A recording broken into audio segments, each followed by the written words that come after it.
शहर की सबसे ऊंची इमारत के टॉप फ्लोर पर आरव खुराना अपने केबिन की खिड़की से बाहर देख रहा था। बारिश की बूंदें कांच पर फिसल रही थीं, बिल्कुल वैसे ही जैसे आरव की जिंदगी से सुकून फिसल चुका था। सर, वो लड़की बाहर इंतजार कर रही है, उसके सेक्रेटरी ने अंदर आते हुए कहा। आरव ने बिना मुड़े जवाब दिया, उसे अंदर भेजो। मीरा जब केबिन में दाखिल हुई तो उसके हाथ थोड़े कांप रहे थे। उसने कभी नहीं सोचा था कि उसकी जिंदगी का सबसे बड़ा फैसला एक बोर्डरूम में होगा। उसके पिता का अस्पताल का बिल लाखों में था और घर नीलाम होने की कगार पर था। आरव मुड़ा। उसके चेहरे पर कोई एहसास नहीं था। उसने एक फाइल टेबल पर रखी और कहा, कॉन्ट्रैक्ट सिंपल है मीरा, 1 साल की शादी। मेरे परिवार के सामने तुम्हें एक अच्छी बहू का नाटक करना होगा, खासकर मेरी दादी के सामने जो बीमार है और मेरी शादी देखना चाहती हैं। मीरा ने कांपती आवाज में पूछा, और बदले में? तुम्हारे पिता का पूरा इलाज और तुम्हारे घर के सारे कर्जे खत्म। लेकिन याद रहे। आरव उसके करीब आया। उसकी आंखों में बर्फ जैसी ठंडक थी। इस शादी में जज्बात की कोई जगह नहीं होगी। हम एक दूसरे की जिंदगी में दखल नहीं देंगे। शादी धूमधाम से हुई, लेकिन मीरा के लिए वो किसी दुश्मन के घर में दाखिल होने जैसा था। खुराना मेंशन में सबकी नजरें उस पर थीं। आरव की माँ माया खुराना को लगता था कि मीरा सिर्फ उनके बेटे के पैसों के लिए आई है। पहली रात जब मीरा कमरे में आई, आरव ने वहां एक विभाजन रेखा खींच दी थी। ये तुम्हारा हिस्सा है, वो मेरा। हम सिर्फ दुनिया के लिए पति पत्नी हैं, आरव ने सोते हुए कहा। लेकिन कहानी तब बदली जब दादी ने मीरा को अपने पास बुलाया।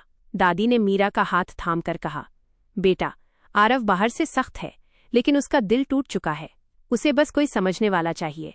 मीरा को एहसास हुआ कि ये सिर्फ एक कॉन्ट्रैक्ट नहीं, बल्कि एक बिखरे हुए परिवार को जोड़ने की कोशिश है। वक्त गुजरता गया। मीरा ने अपनी सादगी और ममता से घर के नौकरों और दादी का दिल जीत लिया। एक दिन आरव को तेज बुखार हुआ। वो पूरी रात बेहोशी में अपनी पुरानी तकलीफों का जिक्र कर रहा था। मीरा पूरी रात उसके सिर पर ठंडी पट्टियां रखती रहीं। सुबह जब आरव की आंख खुली, उसने मीरा को कुर्सी पर ही सोए हुए पाया। उसके बाल उसके चेहरे पर आ रहे थे। पहली बार आरव के दिल की बर्फ पिघली। उसने धीरे से मीरा के बाल पीछे किए। तुम इतनी अच्छी क्यों हो मीरा? मेरे लिए मुश्किल हो रहा है तुमसे नफरत करना, उसने धीरे से बुदबुदाया। लेकिन ड्रामा तब शुरू हुआ जब आरव की पुरानी गर्लफ्रेंड सिया वापस आ गई। सिया को कॉन्ट्रैक्ट के बारे में पता चल गया था और वो मीरा को घर से निकालने की साजिश रचने लगी। बेहतरीन। कहानी अब एक दिलचस्प मोड़ पर है। सिया की एंट्री से आरव और मीरा के बीच की बर्फ या तो पूरी तरह पिघल जाएगी या फिर गलत फहमियों की नई दीवार खड़ी हो जाएगी। ये आरव और मीरा के बीच की खामोशी अब सुकून देने लगी थी। लेकिन एक शाम जब पूरा परिवार डिनर टेबल पर था, घर के दरवाजे पर हाई हील्स की आवाज गूंजी। एक स्टाइलिश और मॉडर्न लड़की अंदर दाखिल हुई। वो सिया थी। आरव, सरप्राइज! सिया ने दौड़कर आरव को गले लगा लिया। आरव सन्न रह गया। उसकी आंखों में गुस्सा और हैरानी साफ थी। उसने मीरा की तरफ देखा, जो चुपचाप खड़ी ये सब देख रही थी। सिया, तुम यहाँ क्या कर रही हो? आरव ने उसे खुद से दूर करते हुए पूछा। सिया ने मुस्कुराते हुए मीरा की ओर देखा। तो ये है तुम्हारी कॉन्ट्रैक्ट वाली पत्नी? आरव, मुझे सब पता है। पूरे हॉल में सन्नाटा छा गया। दादी ने हैरान होकर पूछा, कैसा कॉन्ट्रैक्ट बेटा? आरव कुछ बोल पाता उससे पहले मीरा आगे आई। उसने अपनी घबराहट को छुपाते हुए कहा, दादी, सिया जी शायद उस बिजनेस कॉन्ट्रैक्ट की बात कर रही हैं जो आरव जी ने हाल ही में साइन किया है। घर की बातों में बिजनेस लाना इनकी पुरानी आदत है। मीरा ने बड़ी चतुराई से बात संभाल ली, लेकिन सिया के इरादे नेक नहीं थे। सिया उसी रात खुराना मेंशन के गेस्ट रूम में ठहर गई। रात को कमरे में आरव गुस्से में इधर उधर टहल रहा था। तुम्हें बीच में बोलने की जरूरत नहीं थी मीरा, आरव ने चिल्लाकर कहा।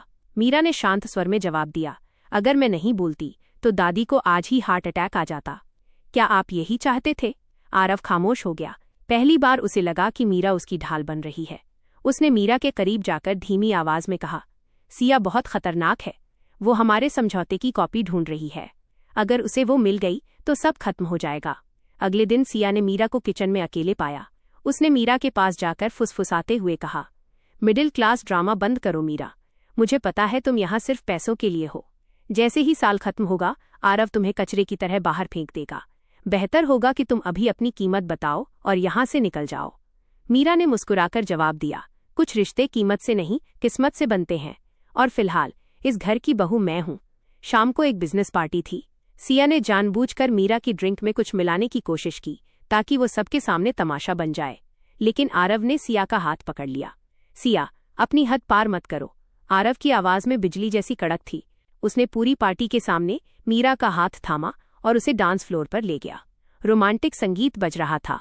आरव ने मीरा की कमर पर हाथ रखा और उसे अपने करीब खींच लिया। तुमने आज फिर मुझे बचा लिया, आरव ने मीरा की आंखों में देखते हुए कहा। मीरा ने धीरे से पूछा, क्या ये भी समझौते का हिस्सा है?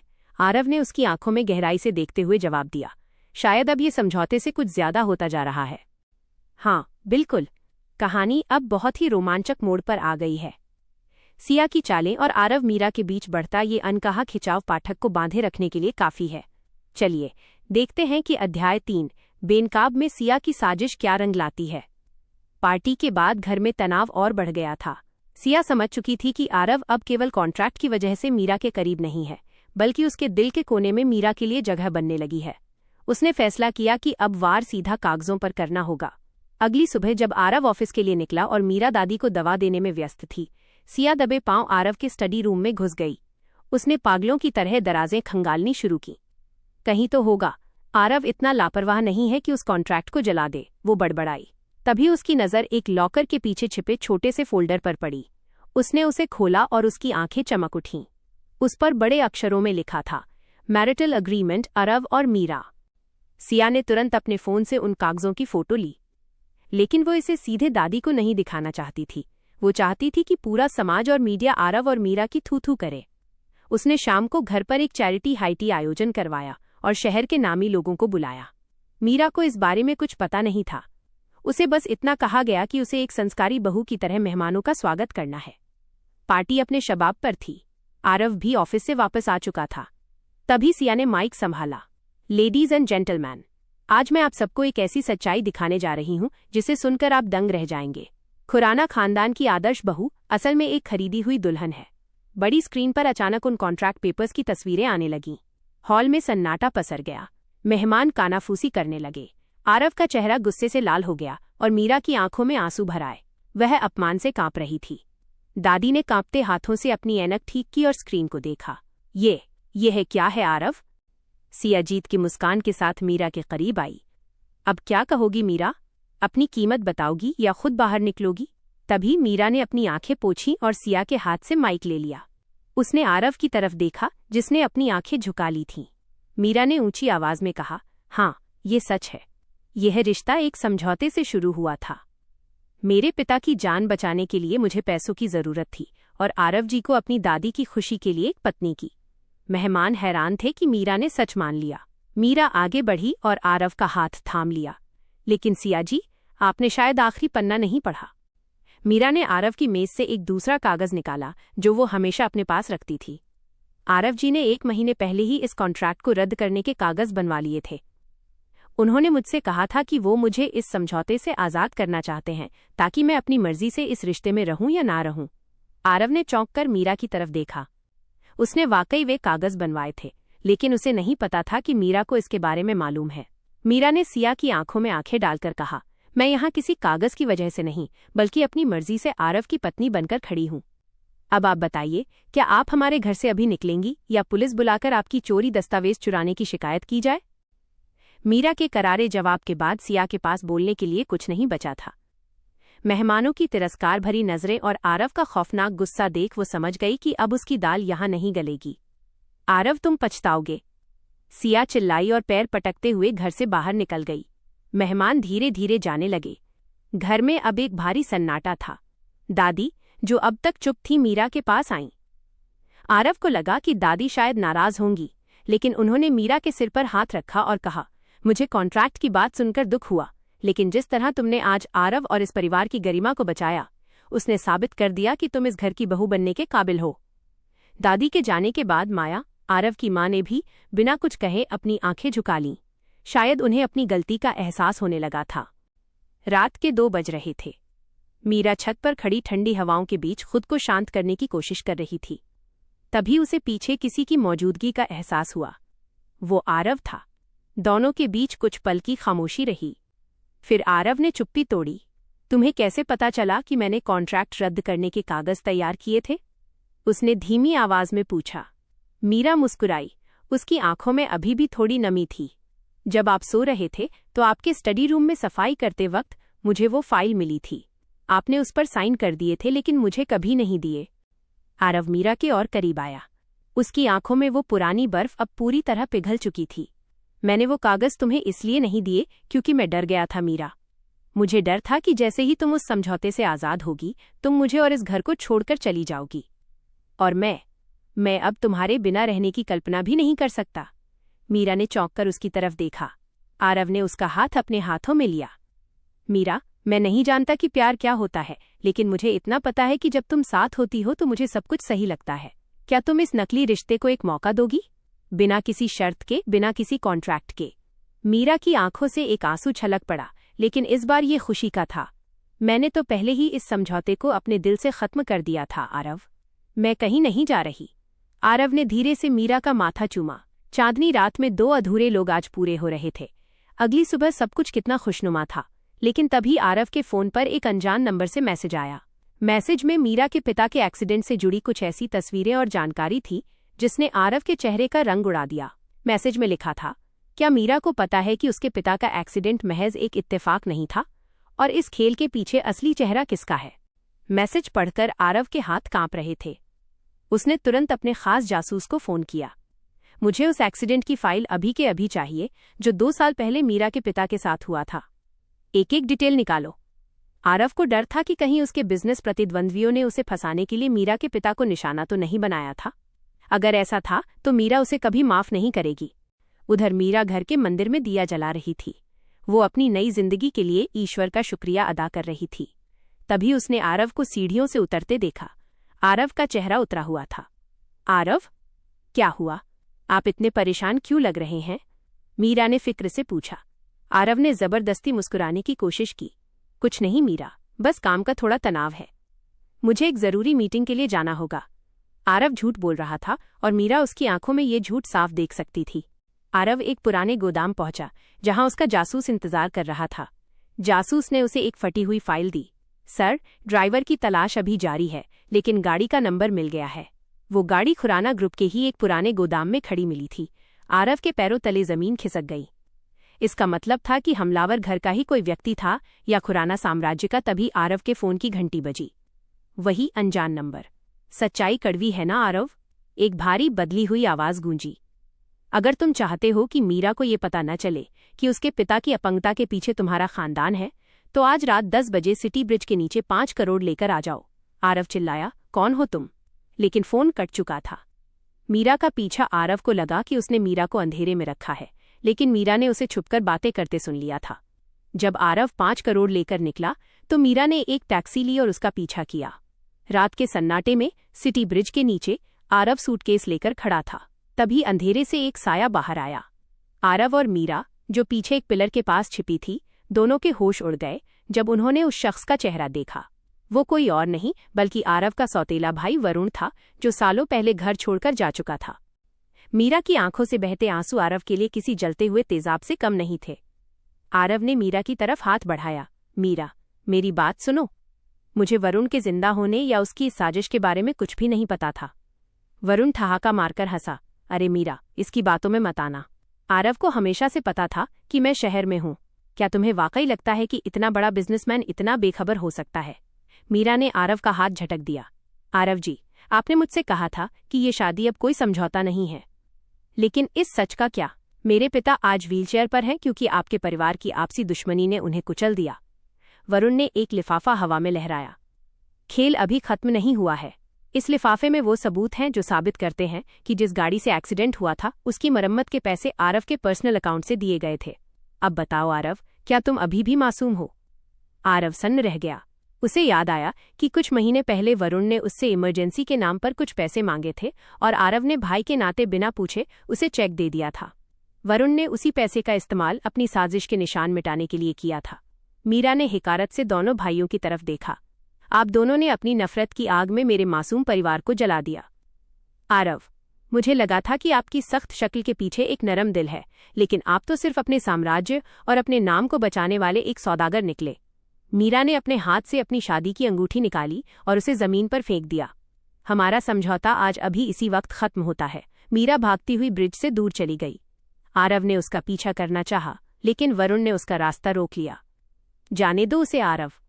अब तुम्हारे पास न तो वो लड़की है और न ही वो इज्जत जिसे तुम बचाना चाहते थे। आरव ने वरुण का कॉलर पकड़ा और उसे एक जोरदार मुक्का मारा। तूने सिर्फ मेरी पत्नी को नहीं छीना वरुण, तूने अपनी मौत को दावत दी है। अब मैं वो सख्त आरव बनूंगा जिसे तूने आज तक नहीं देखा। अगली सुबह खुराना मेंशन में मातम जैसा माहौल था। मीरा जा चुकी थी। दादी के कमरे से उनके रोने की आवाजें आ रही थीं। आरव अपने कमरे में बैठा था, जहां मीरा की खुशबू अभी भी बाकी थी। उसने अलमारी खोली तो देखा कि मीरा ने अपनी एक भी चीज साथ नहीं ली थी, न गहने, न कपड़े, न पैसे। वो वैसी ही खाली हाथ चली गई थी जैसे आई थी। तभी आरव की माँ माया कमरे में आई। उनकी आंखों में ग्लानि गिल्ट थी। आरव, मुझे तुम्हें कुछ बताना है। उस रात जब वरुण का फोन आया था तब मैंने ही उसे पैसे देने से मना किया था, जिसके बाद उसने ये एक्सीडेंट वाली धमकी दी थी। मुझे लगा वो सिर्फ डरा रहा है। आरव ने अपनी माँ की तरफ देखा। उसे एहसास हुआ कि इस साजिश की जड़ें उसके अपने घर में कितनी गहरी थीं। मीरा की नई लड़ाई उधर, मीरा अपने छोटे से पुराने घर में थी। उसके पिता ने जब उसे अचानक वापस देखा तो वे सब समझ गए। बेटा, क्या हुआ? मीरा ने उनके घुटनों पर सिर रखा और फफक फफक कर रो पड़ी। पिताजी, अब हमारे बीच कोई समझौता नहीं है। मैं अब सिर्फ आपकी बेटी हूँ और मैं उन लोगों को सजा दिलाकर रहूंगी जिन्होंने आपकी ये हालत की। मीरा ने तय कर लिया था कि वो अब चुप नहीं बैठेगी। उसने शहर के सबसे निडर वकील से संपर्क किया और खुराना ग्रुप के खिलाफ केस दर्ज कर दिया। जब ये खबर न्यूज़ चैनलों पर चली तो पूरे शहर में हड़कंप मच गया। आरव खुराना की पत्नी ने लगाया अपने ही परिवार पर जानलेवा हमले का आरोप। हेडलाइंस चीख चीख कर कह रही थीं। आरव के वकील ने उसे सलाह दी, आरव, अगर तुम चाहो तो हम मीरा को पैसों का लालच देकर या डराकर चुप करा सकते हैं। आरव ने अपनी मेज पर जोर से हाथ मारा। खबरदार, मीरा के खिलाफ कोई घटिया चाल नहीं चली जाएगी। वो सच के लिए लड़ रही है और मैं उसे उसका सच दूंगा, चाहे उसकी कीमत मेरा पूरा बिजनेस ही क्यों न हो। वरुण अभी भी छिपा हुआ था। उसने देखा कि उसकी योजना काम कर रही है। आरव और मीरा अब एक दूसरे के आमने सामने खड़े थे। उसने मीरा को एक गुप्त मैसेज भेजा, मीरा, अगर तुम सच में आरव को जेल पहुंचाना चाहती हो तो आज रात पुरानी फैक्ट्री में आओ। मेरे पास वो फाइल है जिसमें आरव के साइन किए हुए वो ऑर्डर हैं जिनसे एक्सीडेंट वाली गाड़ी को ठिकाने लगाया गया था। मीरा गुस्से में अंधी होकर वरुण के जाल में फंसने निकल पड़ी। जब मीरा पुरानी फैक्ट्री पहुंची, वहां सन्नाटा और धूल थी। तभी वरुण अंधेरे से बाहर निकला। उसके हाथ में एक पिस्तौल थी। बेवकूफ लड़की, तुम्हें लगा मैं तुम्हारी मदद करूंगा? तुम तो बस मेरा वो मोहरा थी जिसे आरव के खिलाफ इस्तेमाल करना था। अब जब तुमने केस कर ही दिया है तो तुम्हारी जरूरत खत्म हुई। वरुण ने ट्रिगर पर उंगली रखी। तुम्हारी मौत का इल्जाम भी आरव पर ही लगेगा। दुनिया कहेगी कि अपनी पोल खुलने के डर से आरव ने अपनी पत्नी को मार डाला। वरुण, रुक जाओ। आरव फैक्ट्री के दरवाजे पर खड़ा था। वो अकेला नहीं था, उसके साथ पुलिस बल भी था। आरव ने मीरा के सामने आकर उसे अपने पीछे कर लिया। मैंने कहा था ना वरुण, अब मैं वो सख्त आरव हूं जिसे तूने आज तक नहीं देखा। मैंने तुम्हारा फोन टैप करवाया था। वरुण घबरा गया। पीछे हटो आरव, वरना मैं इसे गोली मार दूंगा। मीरा, जो अब तक डरी हुई थी, उसे अचानक आरव की आंखों में वही पुराना सच और फिक्र दिखाई दी। उसे समझ आया कि आरव उसे बचाने के लिए अपनी जान दांव पर लगा रहा है। आरव ने वरुण से कहा, गोली चलानी है तो मुझ पर चला। मीरा बेगुनाह है। जैसे ही वरुण ने निशाना साधा, आरव उसकी तरफ झपटा। गोली चली, ठाएं। धुआं छंटा तो मीरा की चीख निकल गई। उसने वरुण को जमीन पर गिरा दिया था। पुलिस ने तुरंत वरुण को दबोच लिया। वरुण के पकड़े जाने के बाद पुलिस को उसके पास से वो असली रिकॉर्ड्स मिले जिनसे साबित हो गया कि एक्सीडेंट का मास्टरमाइंड सिर्फ वरुण था और आरव के अकाउंट से पैसे धोखे से निकाले गए थे। अस्पताल में जब आरव की मरहम पट्टी हो रही थी, मीरा उसके पास आई। उसकी आंखें शर्मिंदगी और प्यार से भरी थीं। आरव, मुझे माफ कर दीजिए, मैंने आप पर शक किया। आरव ने अपने दूसरे हाथ से मीरा का हाथ थामा।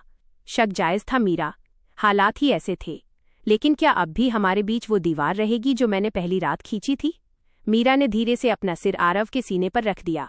नहीं आरव, अब कोई दीवार नहीं होगी। अस्पताल से घर आने के बाद खुराना मेंशन का माहौल पूरी तरह बदल चुका था। आरव के घाव भर रहे थे, लेकिन उसका दिल अब पहले से कहीं ज्यादा नरम हो गया था। मीरा उसकी देखभाल में कोई कसर नहीं छोड़ रही थी। एक शाम आरव ने पूरे घर को फूलों और मोमबत्तियों से सजवाया। उसने मीरा को छत पर आने का संदेश भेजा। जब मीरा छत पर पहुंची तो वो दंग रह गई। आसमान सितारों से भरा था और छत पर मोगरे के फूलों की भीनी भीनी खुशबू आ रही थी। आरव वहां सफेद शर्ट में खड़ा था। उसके कंधे पर अभी भी पट्टी बंधी थी, लेकिन उसके चेहरे पर एक सुकून भरी मुस्कान थी। ये सब क्या है आरव? मीरा ने धीरे से पूछा।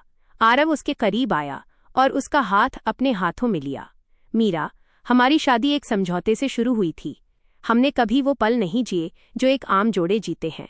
आज मैं उस कॉन्ट्रैक्ट को हमेशा के लिए दफन करना चाहता हूँ। आरव ने धीरे से संगीत चालू किया, एक धीमी और रूहानी धुन। उसने अपना एक हाथ मीरा की कमर पर रखा और उसे अपने करीब खींच लिया। मीरा की सांसें थमसी गईं। आरव, आपकी चोट? मीरा ने झिझकते हुए कहा। तुम्हारे करीब होने से ये दर्द भी मीठा लगने लगता है। आरव ने उसकी आंखों में गहराई से देखते हुए फुसफुसाया। वे दोनों चांदनी रात में धीरे धीरे थिरकने लगे। आरव ने मीरा के चेहरे पर आ रही एक लट को धीरे से कान के पीछे किया और उसके माथे को चूमा। मीरा ने अपनी आंखें मूंद लीं। वो सुरक्षा और प्यार जो उसे आरव की बाहों में महसूस हो रहा था, वो उसके लिए किसी सपने जैसा था। आरव ने मीरा की ठुड्डी को ऊपर उठाया और उसकी आंखों में देखते हुए कहा, मीरा, तुमने सिर्फ मेरा घर नहीं संवारा, तुमने मुझे इंसान बनाया है। क्या तुम हमेशा इसी तरह मेरी धड़कन बनकर रहोगी? मीरा की आंखों में खुशी के आंसू छलक आए। उसने अपना सिर आरव के कंधे पर टिका दिया और कहा, मैंने तो उसी दिन हार मान ली थी जब आपने पहली बार मेरा हाथ थामकर दुनिया के सामने मेरा साथ दिया था। मैं आपकी थी हूं और हमेशा रहूंगी। आरव ने धीरे से झुककर मीरा के होठों के करीब आकर कहा, तो आज से ये सुनहरा समझौता एक सुनहरी हकीकत में बदल गया। 1 साल बाद खुराना मेंशन आज फिर से रोशनी से जगमगा रहा था। लेकिन आज की चमक किसी बिजनेस पार्टी के लिए नहीं, बल्कि आरव और मीरा की शादी की पहली सालगिरह के लिए थी। यह सालगिरह उस समझौते की याद में नहीं, बल्कि उस प्यार के जश्न में थी जिसने 2 अजनबियों को एक कर दिया था। मीरा के पिता अब काफी बेहतर थे। आरव ने शहर के सबसे बेहतरीन डॉक्टरों से उनका इलाज कराया था और अब वे बिना सहारे के थोड़ा बहुत चलने लगे थे। वे हॉल में बैठे दादी के साथ हंस हंसकर बातें कर रहे थे। आरव की माँ माया खुराना, जो कभी मीरा को नापसंद करती थीं, अब मीरा के बिना एक कदम भी नहीं चलती थीं। उन्होंने मीरा को अपनी बेटी की तरह अपना लिया था। पार्टी शुरू होने से पहले आरव अपने कमरे में तैयार हो रहा था। तभी मीरा अंदर आई। उसने लाल रंग की खूबसूरत साड़ी पहनी थी और गले में वही मंगलसूत्र था जिसे कभी उसने बोझ समझा था, पर आज वो उसका सबसे कीमती गहना था। आरव उसे आईने में देखता रहा। उसने पीछे से आकर मीरा के गले में एक बेशकीमती हीरों का हार पहनाया। इसकी क्या जरूरत थी आरव? मीरा ने मुस्कुराते हुए पूछा। आरव ने उसके कंधे पर अपना सिर रखा और आईने में उसकी आंखों से आंखें मिलाईं। ये हार उस समझौते की भरपाई तो नहीं कर सकता, लेकिन ये मेरे उस वादे का प्रतीक है कि तुम्हारी आंखों में अब कभी आंसू नहीं आएंगे। आरव ने अपनी जेब से एक मुड़ा हुआ कागज निकाला। वो वही पुराना कॉन्ट्रैक्ट था। मीरा ने उसे देखा और आरव की ओर सवालिया नजरों से ताका। आरव ने एक माचिस जलाई और उस कागज को सबके सामने कोने में रखे एक छोटे से पात्र में जला दिया। जैसे जैसे वो कागज राख बन रहा था, आरव और मीरा के बीच की हर कड़वी याद भी धुएं में तब्दील हो रही थी। आज से कोई शर्त नहीं, कोई तारीख नहीं, आरव ने मीरा का हाथ थामते हुए कहा। सिर्फ हम और हमारा प्यार, मीरा ने पूरा किया। सितारों के नीचे पार्टी के अंत में, जब सब मेहमान चले गए, आरव और मीरा अपने गार्डन में टहल रहे थे। ठंडी हवा चल रही थी और चारों तरफ मोगरे की महक थी। आरव ने मीरा को अपनी बाहों में भर लिया और चांद की ओर देखते हुए कहा, लोग कहते हैं कि समझौते पर टिकी नींव कमजोर होती है, पर देखो मीरा, हमारा सुनहरा समझौता आज कितनी मजबूत हकीकत बन चुका है। मीरा ने मुस्कुराकर आरव के सीने पर अपना सिर रख दिया। अब उसके पास अपने सारे सवालों के जवाब थे और एक ऐसा हमसफर था जो उसकी रूह का हिस्सा बन चुका था।